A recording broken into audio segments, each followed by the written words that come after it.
এখন ঘড়িতে বাজে 8টা।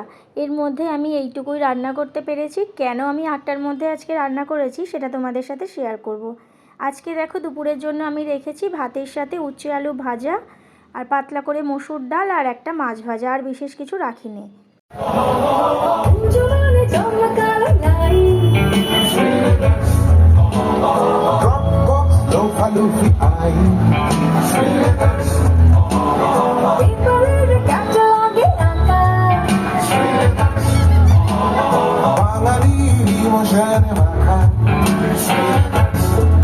চলে এসেছে অনেক দিনের অপেক্ষার ফল, আমাদের এখানে শ্রীলেদার্স। এখানে এতদিন শ্রীলেদার্স ছিল না, তো আজকে এটা উদ্বোধন হলো। আমি চলে গেছি কেনাকাটা করতে। দেখো কেনাকাটা হয়ে গেছে। এগুলোই আমি কিনেছি, ছেলের জুতো, আমার একটা ব্যাগ, সাথে একটা ব্রাশও কিনেছি। মোটামুটি 1000 টাকা কেনাকাটা করলে 400 টাকার একটা ব্যাগ ওরা ফ্রি দেবে বলেছিল। তো সেই মতো আমি এই ব্যাগটা ওদের থেকে ফ্রিতে পেয়েছি। যথেষ্ট ভালো, খুব একটা খারাপ না।